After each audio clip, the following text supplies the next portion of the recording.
Let me start by asking you your assessment of the situation in Afghanistan right now with U.S. troops almost completely out after 20 years. Well, Judy, I think the U.S. has really messed it up in Afghanistan.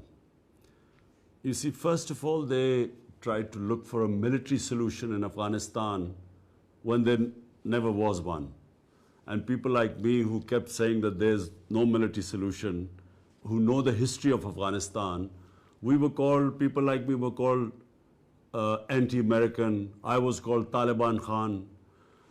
For anyone who objected to this way of, I don't know what the objective was in Afghanistan, whether it was to have some nation building or democracy or liberate the women, whatever the cause was, the way they went about it was never going to be the solution.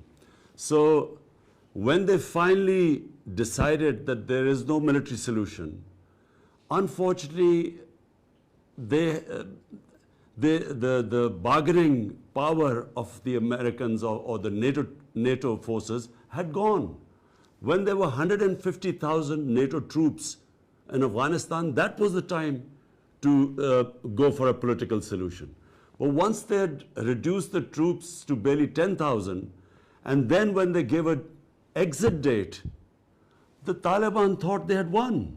And so therefore it was very difficult for now to get them to compromise. It's very difficult to force them into a political solution. So because they think that, they won. Well, whatever has happened in the past, right now, the Taliban are on the ascendancy. They are, in fact, saying President Ghani should step down from office right now. Do you think he should? My view was that when President Ghani went for the presidential election, already the talks with Taliban had started. And Pakistan, I have to say, played a huge part in pressurizing the Taliban to talk to the Americans. So the Taliban were already talking to the Americans. And so I felt that President Ghani should not have gone for his election then. He should have waited. He should have made an inclusive sort of, the moment he held the elections, the Taliban became outsiders and he was the president. I felt that he should have delayed the election so that everyone could have been included in the electoral process. So automatically there would have been some political settlement. But once he became the president, he then wanted the Taliban to come and talk to him. Taliban did not refuse to talk to him. They were willing to talk to the Americans, to the other Afghan leaders, but they would not talk to President Ghani. And that's where the deadlock took place. Well, whatever has happened in the past, as we said, the Taliban now is on the rise in Afghanistan. Is that a good outcome for Afghanistan? See, the only good outcome for Afghanistan is that if there is a political settlement which is inclusive, so they form some sort of a government that includes all sorts of different factions there, and obviously Taliban part of that government. The worst situation in Afghanistan would be if there's a civil war and a protracted civil war. And from Pakistan's point of view, that is the worst case scenario, because we face two scenarios. One, a refugee problem. Already Pakistan is hosting over 3 million Afghan refugees. And what we fear is that a protracted civil war would mean more refugees. And our economic situation is not such that we can have another influx. Secondly, the worry is that the civil war will flow into Pakistan, because the Taliban are basically ethnic Pashtuns. Now, there are more Pashtuns on our side of the border than in Afghanistan. And so the worry is that if this goes on, the Pashtuns on our side will be drawn into it. So that also is the last thing we want. And I do want to ask you about Pakistan. But before we leave Afghanistan, the United States has been asking your government for many years to help in the effort to fight the Taliban in Afghanistan. But the U.S., other organizations now say they have massive amounts of evidence that Pakistan has helped the Afghan Taliban with military, with intelligence, has helped them financially. How do you explain that this is a terrorist group operating in Afghanistan? How do you explain the support your government has given repeatedly over the years to the Afghan Taliban? Judy, I find this extremely unfair. And so you should know a little bit of the history. Come 9/11, Pakistan had nothing to do with what happened, the terrorist act in New York. Pakistan, in the sense that Al-Qaeda was based in Afghanistan, there were no militant Taliban in Pakistan, no Pakistani was involved, and so when the Pakistani government decided to join the US's war on terror, this country was devastated by that. 70,000 Pakistanis died in that war, which we had nothing to do with. We had over $150 billion lost to the economy. Now, you know what happened in Pakistan? We had these, in the 80s, the militant groups created to fight the Soviets, funded by the Americans, trained by the Pakistan Army. When we joined the American war on terror, and these groups were trained to fight foreign occupation, which was the Soviets, but now when the Americans came, we told them that no, this is no longer jihad, it's terrorism. They turned against Pakistan. So at one point, Judy, we had 50 different militant groups attacking the Pakistan Army and the security forces. So we, as I said, lost 70,000 people. To be blamed for NATO and US not succeeding in Afghanistan, I find is extremely unfair. It's not the only thing that's blamed, but it's an important thing that's blamed, in that the Afghan Taliban has always been able to have a safe haven next door in Pakistan. And again, the U.S. says it has mountains of evidence that your ISI, other elements of the Pakistan military, have helped the Taliban in Afghanistan over the years. Just in the last few days, there's a report 10,000 Pakistan fighters have crossed over the border to help the Taliban in this most recent fighting. So this is going on right now. Judy, for a start, this 10,000 Taliban, or they call the Afghan government said jihadi fighters, have crossed over. This is absolute nonsense. Why don't they give us evidence of this? Firstly, let me just go back. When they say that Pakistan gives safe havens, sanctuaries to Taliban, where are these safe havens? When we say there are 3 million Afghan refugees in Pakistan, who are, by the way, the same ethnic group as the Taliban, Pashtuns. Now, there are camps of 500,000 people. There are camps of 100,000 people. And Taliban are not some military outfit. They are normal civilians. And if there are some civilians in these camps, how is Pakistan supposed to hunt these people down? How can you call them sanctuaries?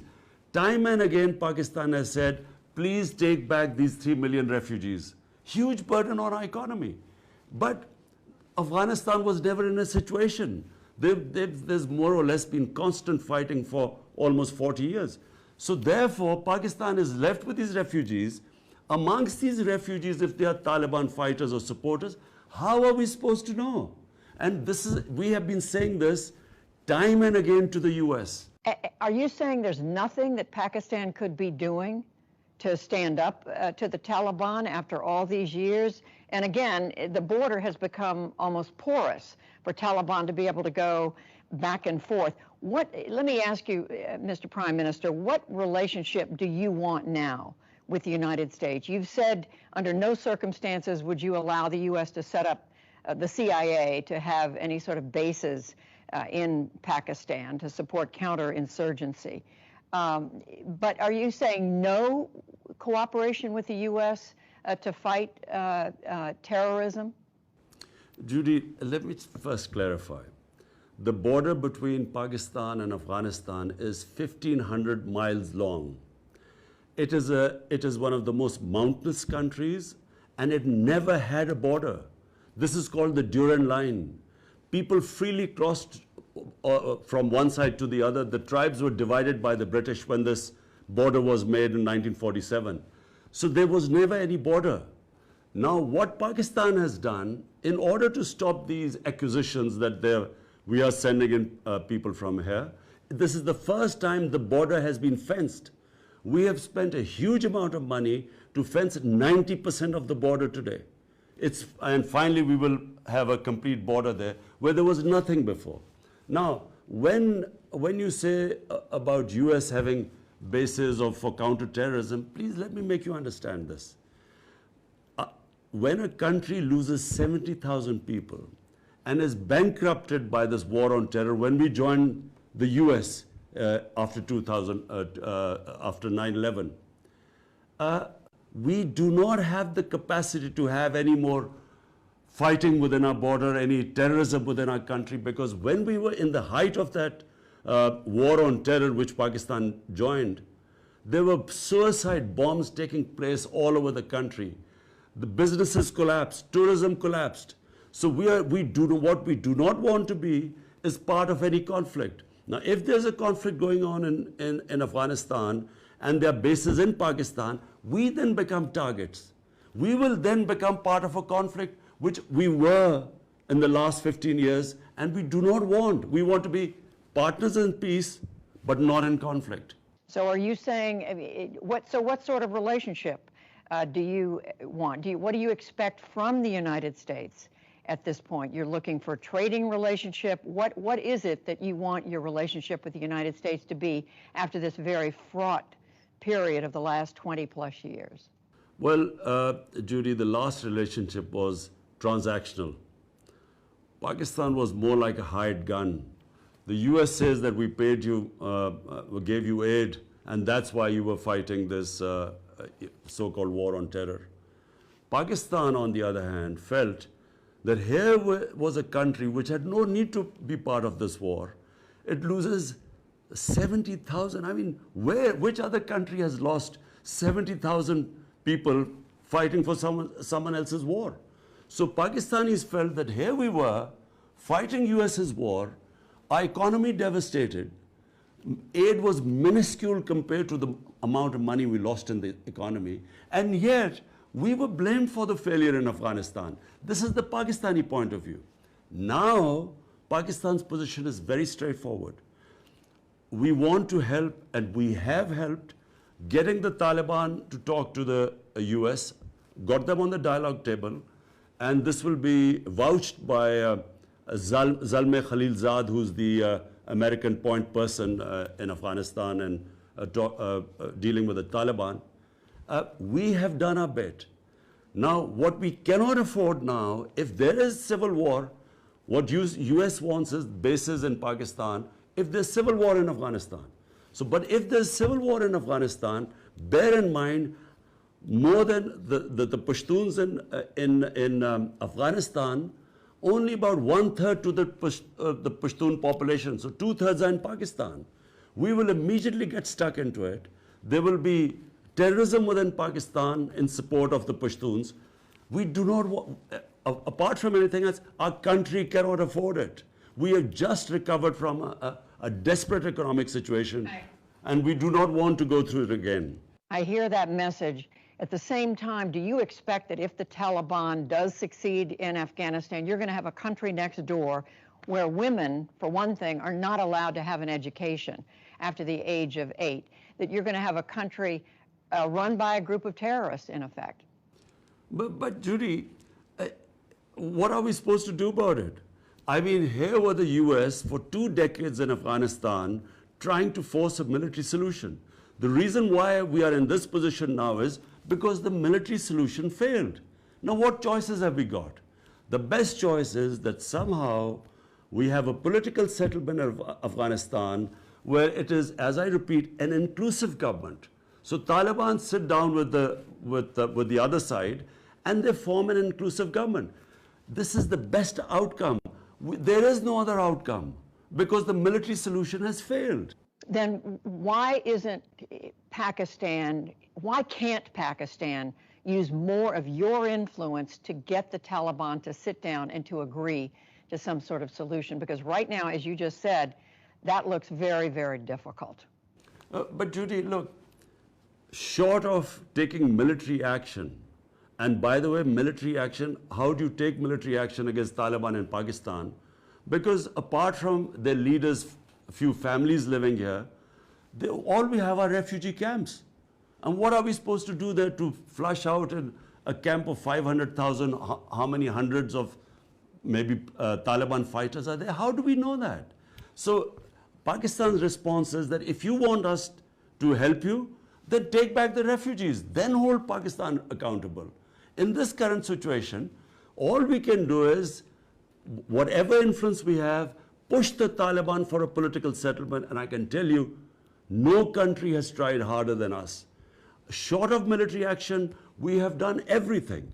But I repeat, when they think that the US is exiting and they are going to win, how much leverage have we got left? And in any case, half of Afghanistan is in Taliban hands. Why do they need sanctuaries in Pakistan?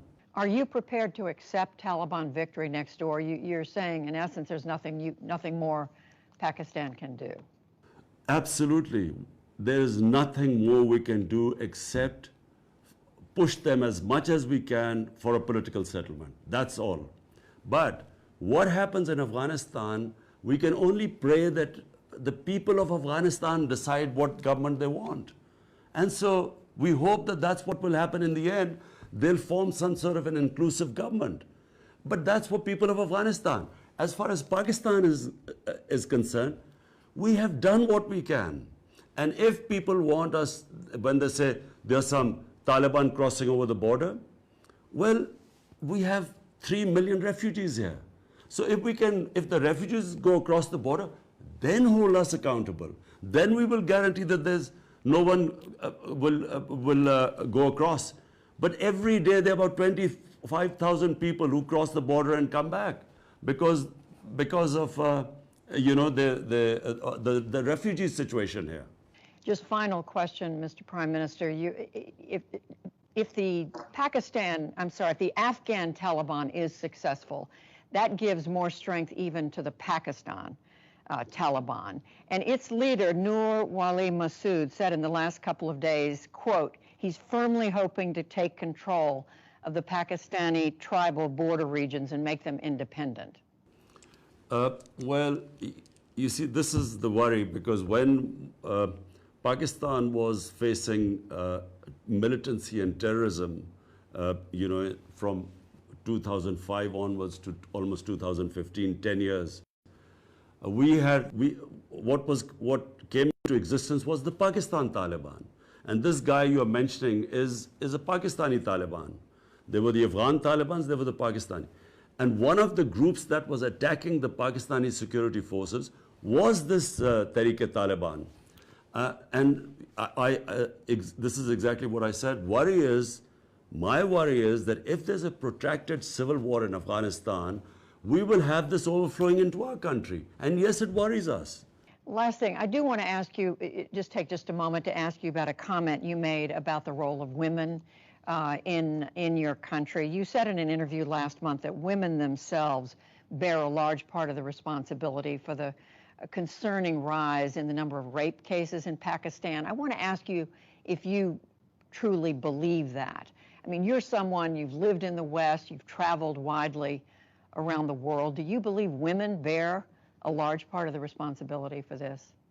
Look, Judy, anyone who commits rape, solely and solely that person is responsible.